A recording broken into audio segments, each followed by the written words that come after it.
A lot of this isn't going to make sense to you, and I'm sorry about that. I'm just going to start at the beginning, with the house.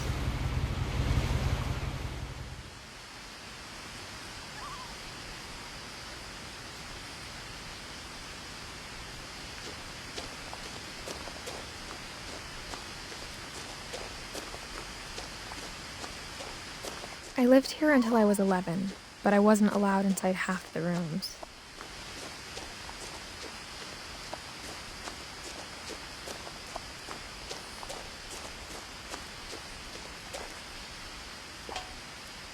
Inside the mailbox were bills from 7 years ago, marked urgent, open immediately.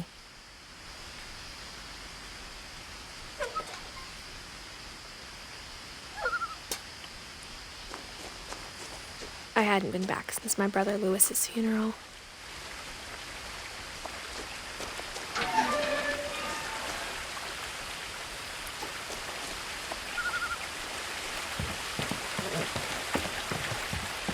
In her will, my mother left me a key, but didn't tell me what it unlocked.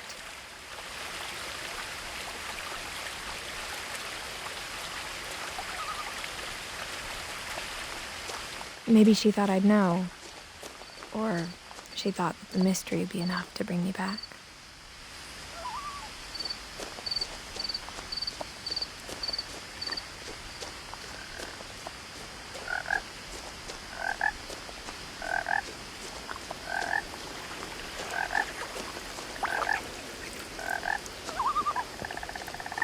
The truth is, even after I inherited the house, I never thought I'd come back to it.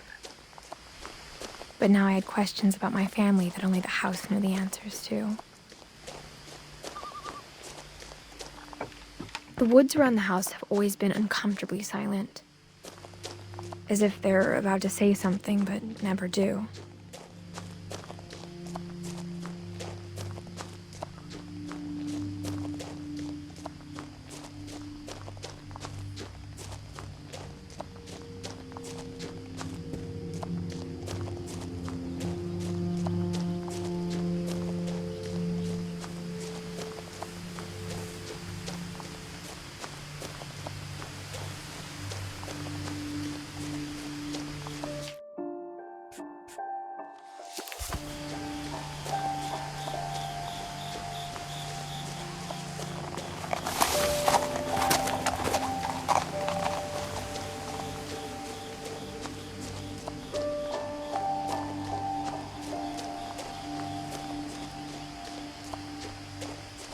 No one had driven this way in a long time, but I saw a few hoof prints.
The house was exactly like I remembered it, the way I'd been dreaming about it.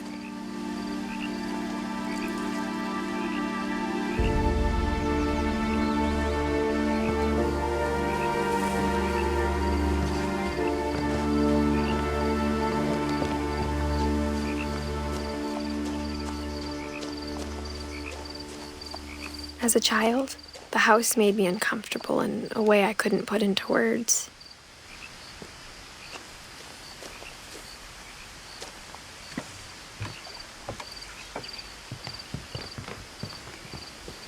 I asked Edie once about the dragon in the pond. She said it had killed her husband. I was 6. It seemed like an odd joke to me even then.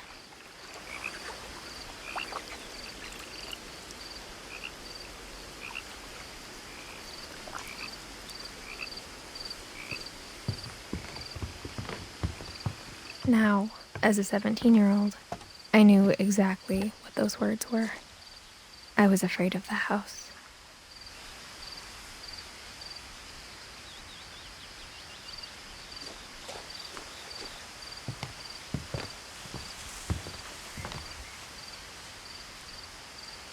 I hoped the key might unlock the front door. It didn't.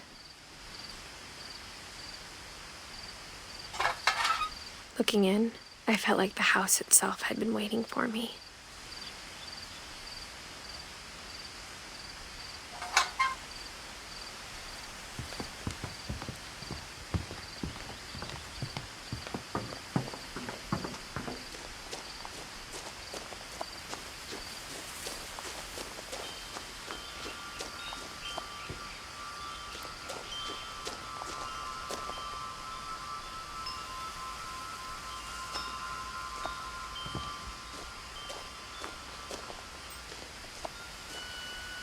The house felt like it had always been here.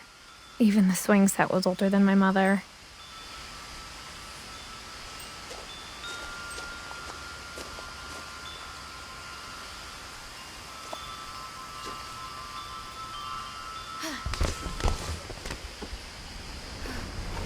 Crawling through the doggy door used to be a lot easier when I was 11.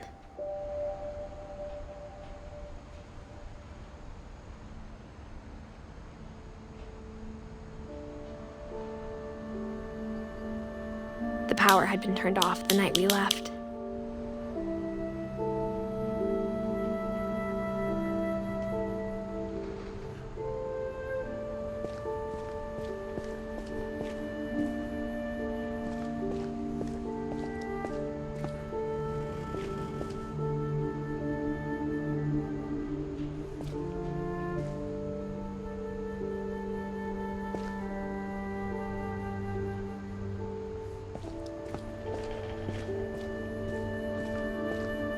For the first time in years,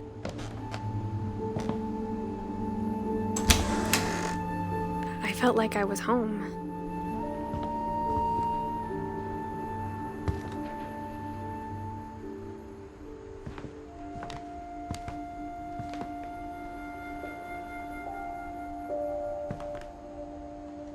But instead of a family, there were just memories of one.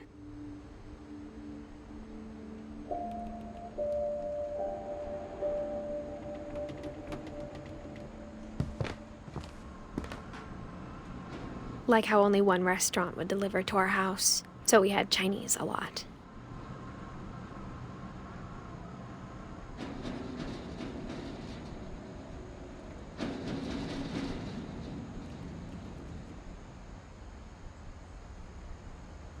Or how after Louis started working at the cannery, we all got sick of eating salmon.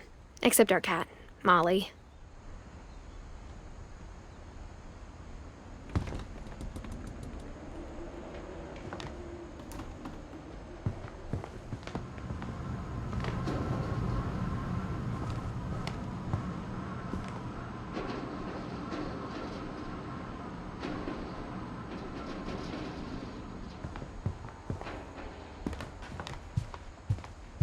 The table was still a wreck from the night we left. It was like a bomb had gone off, killing everyone but sparing the furniture.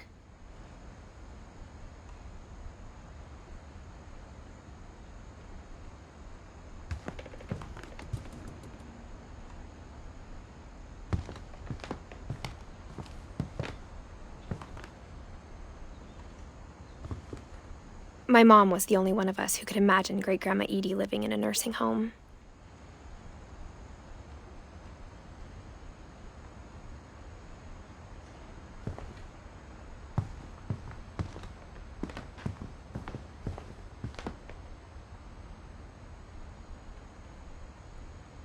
Nothing in the house looked abnormal. There was just Too much of it, like a smile with too many teeth.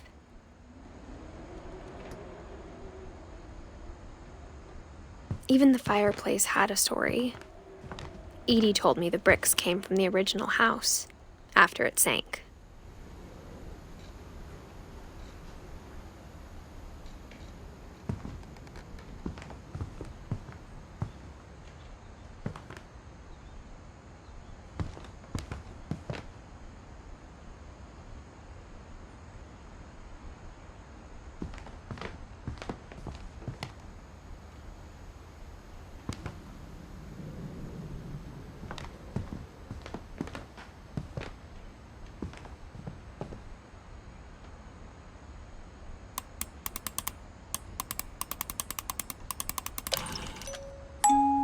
Great-Grandpa Sven built a music box for Barbara, along with the rest of the house.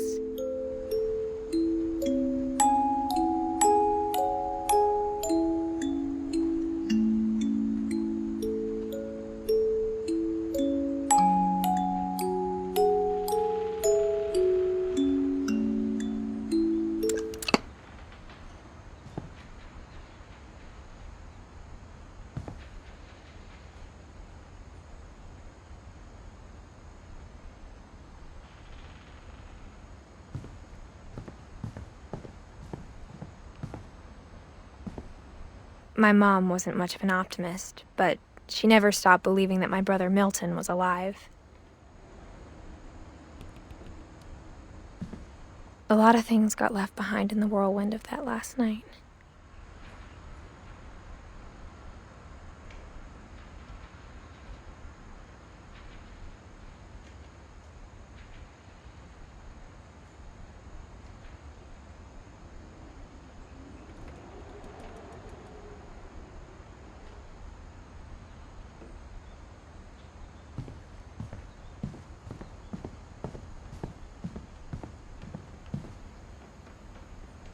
Mom always told me to stay out of the basement, so I wasn't too surprised when the key didn't fit.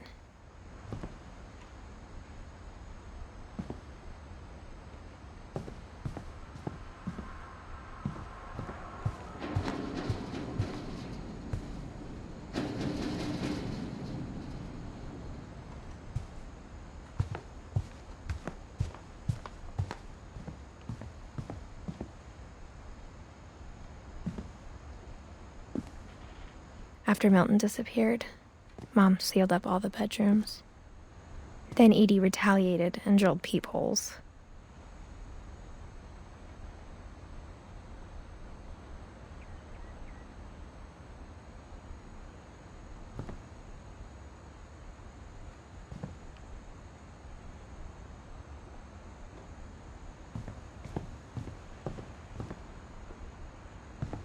I spent a lot of time playing in Great Uncle Walter's room.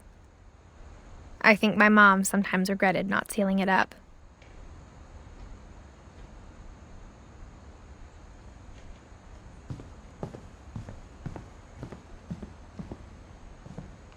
Lewis told me there were secret passages, but I never believed him.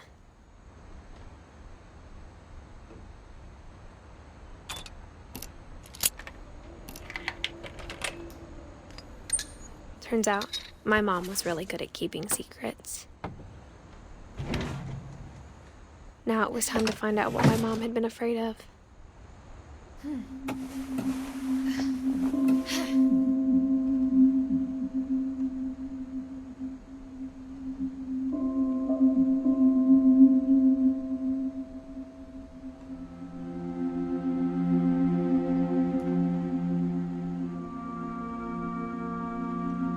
From the paintings on the wall, it was clear my brother Milton had been here before me.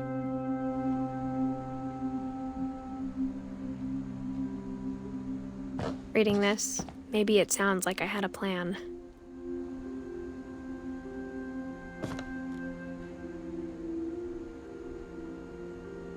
But I had no idea what was behind that door.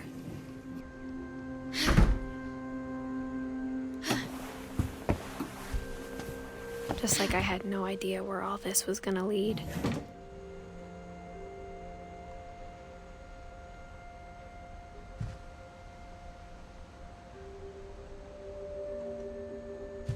I grew up looking at Molly's room through the peephole.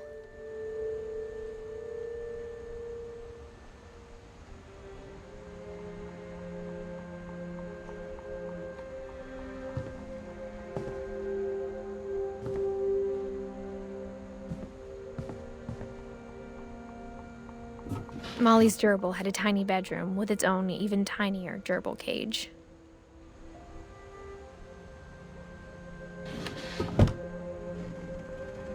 Being inside for the first time, I felt like I'd stepped behind a painting.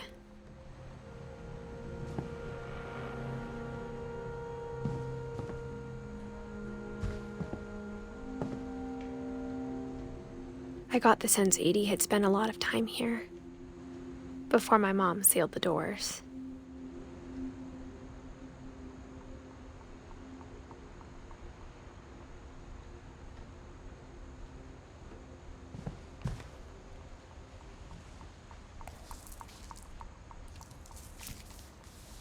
December 13th, 1947. Dear Diary, I'll be gone soon, but I wanted to tell somebody about what's gonna happen. It started when Mom sent me to bed without dinner. I woke up and I was starving, so I looked around for something to eat.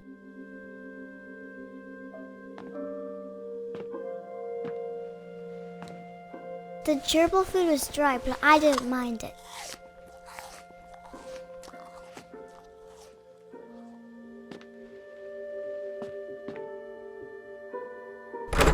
Mom, can I come out now? Sweetheart, it's late. Go to sleep.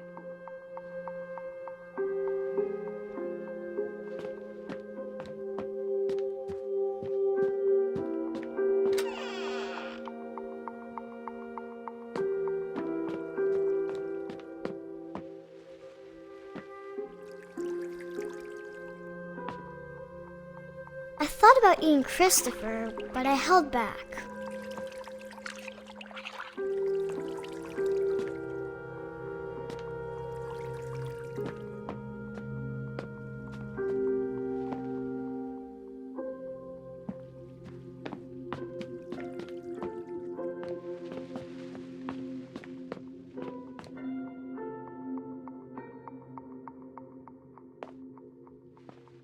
I kept eating and eating.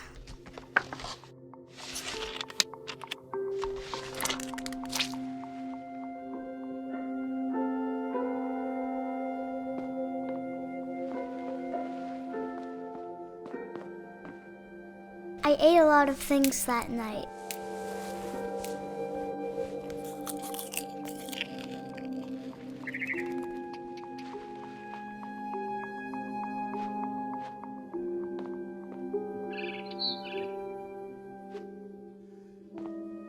Then I heard chirping outside my window. It was a barn swallow going back to her nest. I reached out for her.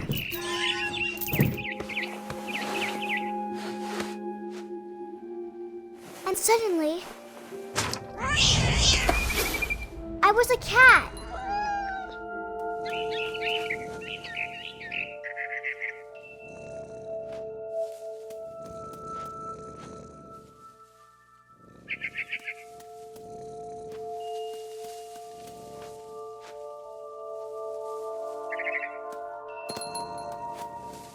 I tried to be quiet, but the bird was really scared.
almost got her.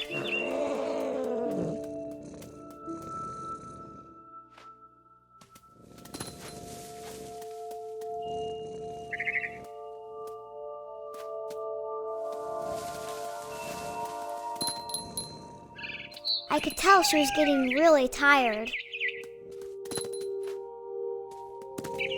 Now I was up in the big tree. I promised Dad I wouldn't climb it anymore. All I cared about was eating that mama bird.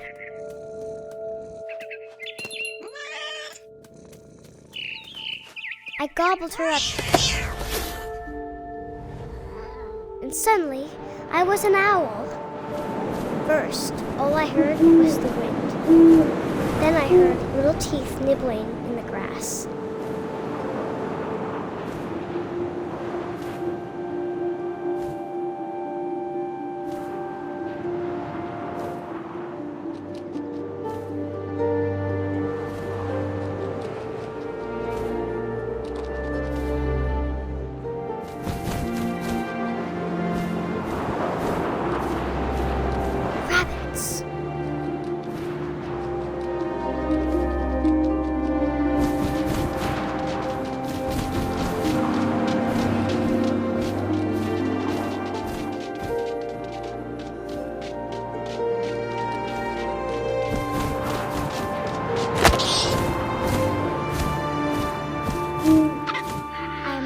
His face looking up and seeing mine through my talons. I swallowed him up, and I didn't chew one bit. Then I flew off to find something bigger.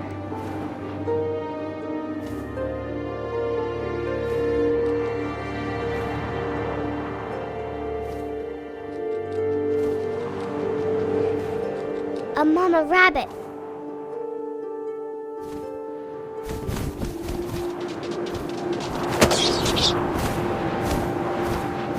She was almost too big to carry. I started choking, but I couldn't stop eating. And suddenly, I was a shark.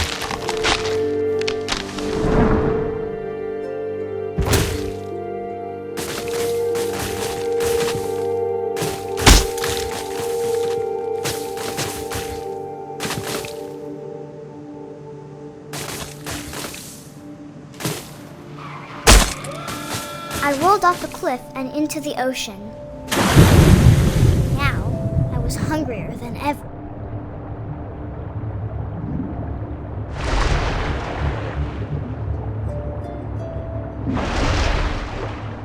I wanted fat, juicy seals. I tore off her flipper, and it tasted really good.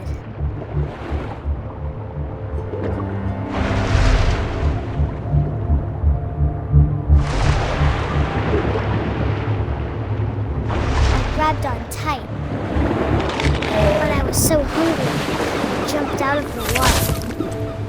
When I opened my eyes, everything had changed.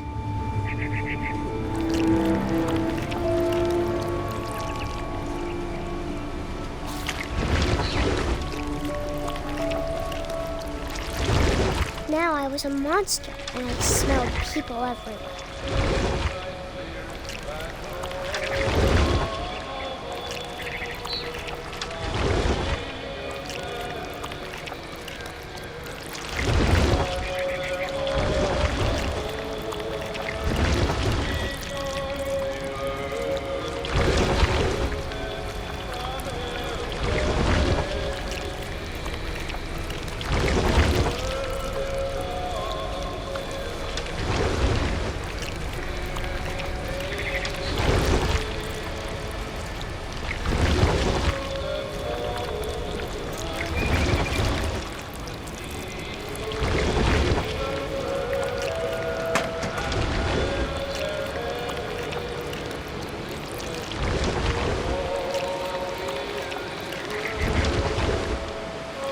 I was big, but I moved real quiet.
After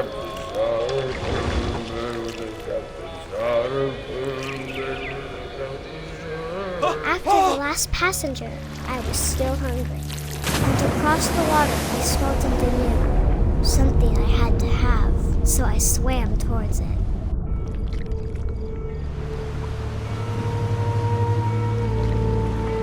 I slithered onto the sand, and the good smell went into an old pipe.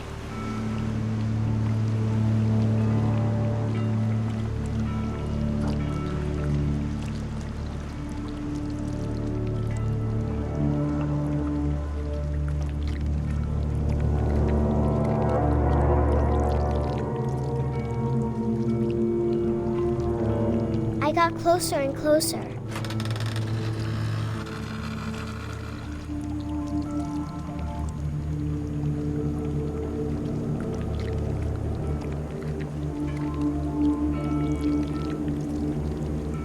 All my stomach started growling. And suddenly, I was me again. I held my breath for a long time, but I couldn't hear anything. I think it's waiting for me to fall asleep. But it's not going to wait much longer. It needs to feed, and we both know I will be delicious.